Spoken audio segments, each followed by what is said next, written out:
Hi, everyone, and welcome to this episode of Ask a Death Doula. My name is Suzanne O'Brien. Thank you so much for being here. Today's topic of this podcast is going to be the 5 tips on how to care for somebody who is dying. And I will tell you this, that I am a former hospice and oncology nurse, and I am now the founder of Doulagivers, which trains end-of-life professionals that are non-medical, holistic professionals, filling in the gaps in mainstream medical, and it has been an incredible experience. But I will share with you this, that almost every day I get either an email to the office or a phone call from a family in crisis, from somebody who just got a terminal diagnosis, somebody who is going on hospice, and they need everything right now, and they need help, and they don't know the first thing about what to do. So today's podcast is going to be 5 tips to share with you that quickly you can know tools to be able to care for somebody who is dying. And this is so very important because I always will share that at the end of life, time is not on our side. We're always racing against the clock. And one of my main purposes and platforms is to bring death back into the natural fold of life. And if you have followed me and if you know what I stand for, is that death is a natural part of the human experience. We know it's so difficult. We don't want to rush it, but we also know that denying it and completely removing it from our awareness is causing deaths to be 1,000 times more complicated for not only the patient, but for the loved ones as well. And also that death is our greatest teacher about life, about connection and presence and purpose and all the beauty that I have learned. It has completely changed my life the minute that I became a hospice nurse.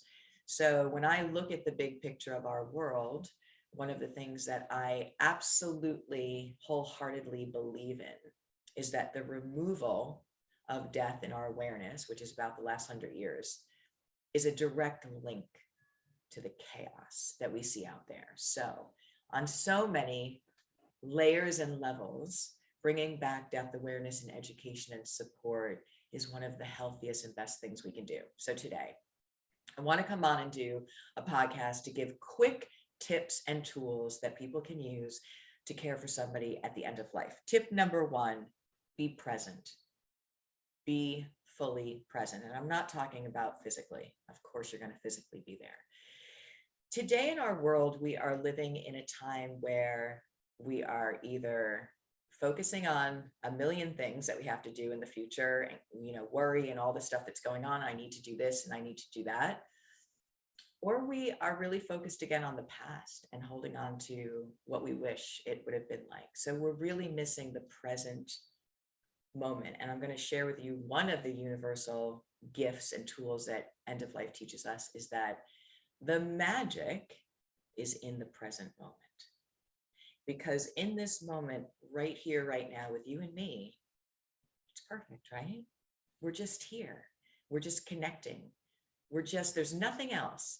And isn't that just a breath of fresh air? Isn't that just magical? So to be in the present moment and to really be focused on what's in front of you, what do you see? What do you hear? What do you feel in your heart? To really be in that present moment. But for the most part, we don't live in the present moment at all right now. So to be present. And the other tool that is, and this is so important about that, if you are fully present, you will get everything you need to know about how to be of service to this person at the end of life. What do I mean by that?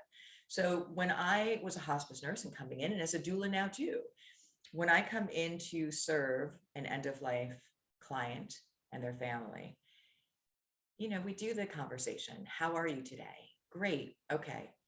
I know they're not great. So they may say that they're fine, they're doing great. And in your heart, well, they're not great at all. They're not okay at all. And you can do this with people that you pass during the day. How are you doing? Okay, good. And you're like, no, you're knowing. So when you observe what you see, what you hear, how is that person? Are they looking at you? Are they looking down? Are, what's happening with their body language, but also what do you know? What are you getting in your knowing? Because I teach my doulas and I'll teach everyone that I share any education with. Your knowing part of your being, not what do I think? That's the mental mind. That's analytical. What do I feel? What do I know to be true? It's one of your best diagnostic tools, bar none, in this life. For you, for serving as a doula, for serving as a caregiver, what do I feel is going on? Because that is going to be of the highest truth.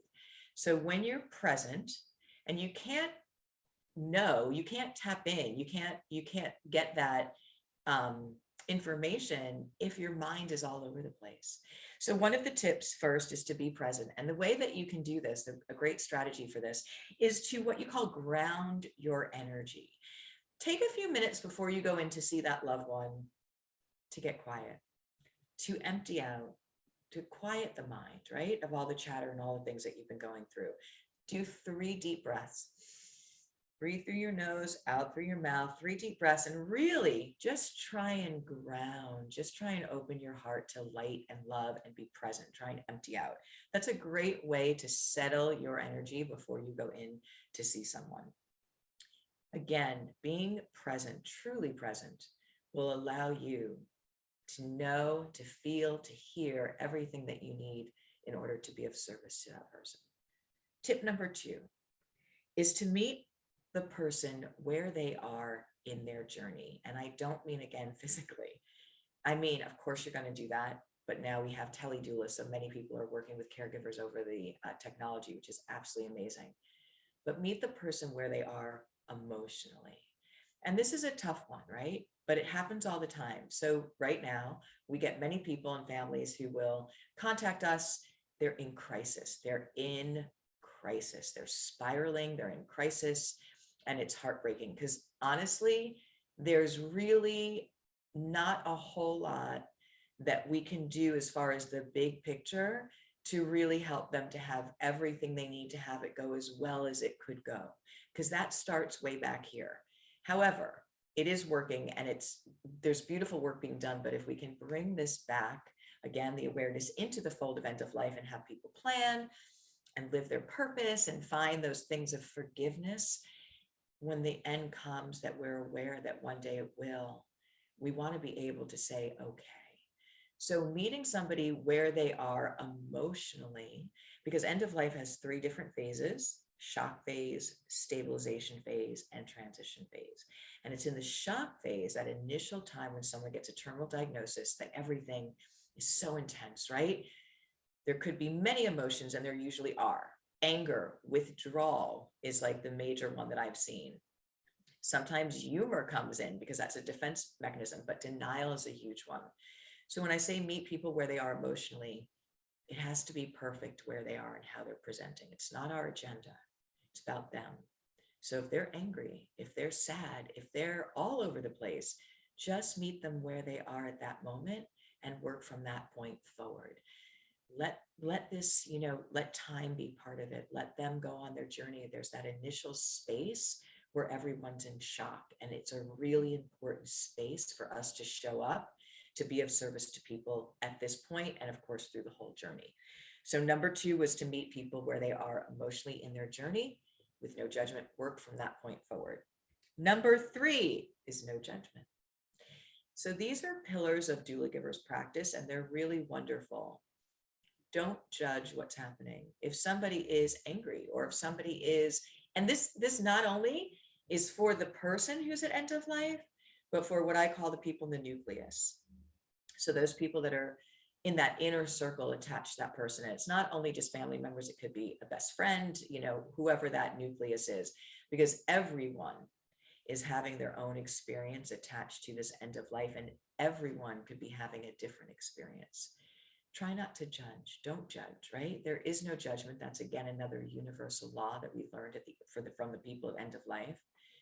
And it's hard, right? Because we know that when we show up and maybe there's a daughter, an adult daughter in the family who's not, on her journey, that is struggling on her journey, that is very all about me on her journey, that is not contributing to this. it's hard not to judge sometimes, right? But we have to remember that people are doing the best they can with where they are in their journey. And it's perfect. It's not always ideal. People are always responsible for their own actions. But in this space at this time, don't judge, and don't judge in your life. Try and show up with an open heart. It doesn't mean that you're excusing people. It doesn't mean that you have to deal with people that in your life that are not serving you, that are draining your energy. But don't judge them. Bless them and let them go. But in this dynamic, try not to judge what's going on, because what I see right now, again, with that denial of end of life awareness, is that everyone's stuff bubbles up to the top at the end here, and it can get really, really intense. So don't judge, meet people where they are, and work from that point forward is just a wonderful, again, pillar of practice. Number 4, be of service. So what I do with my way that I practice in the building of Doulagivers Institute, and also with my patients and families, is to just set the intention to be of service, to not try and figure it out, to not have an agenda, to just say, how may I show up to be of the highest service to this family, to this work, to the world, and to myself. So when you go in, just be present and have that open heart to be of service with this whole dynamic, and see what comes in. Don't push, flow. See what comes in and how to be of service, and witness bearing witness to this person's experience. You're not here to fix it. You're not here to, again, direct and take over. You're here to bear witness with no judgment, with an open heart, and to be of the highest service. That is the best medicine we can give one another. So bearing witness, again, is so very important, because at the end of life, there are things that somebody will most likely want to share. How they're feeling moves energy. Regrets that they've had moves energy. Forgiveness or unforgiveness that they are holding on to. So this is a critically beautiful space. And when you, again, show up to be of the highest service, it allows this energetic place that's really organic for the end of life, that allows many of these beautiful things to be processed, to have acceptance, to be brought to light, and have peace about. So again, just a magical place. Have that open heart to be of service, and you'll be in a great position to help somebody. And number 5 is to practice self-care for you, for you. So when I come in and I'm working with end of life patients and their families, I take care of all of them, but I see that caregiver, I see them go down. I see them struggling. I see them not sleeping, not eating, getting sick. Can't do this. So I understand how important this moment is, and I understand that many people don't want to take any time for them, but I'm going to give you some tips that can be 10 minutes, 5 minutes, easy little things that can really help the physical body and help to create that balance. You want to plan on the long haul of this, because we just don't know how much time we're going to have. These are critically important because you don't want to miss this time. We don't get this time back.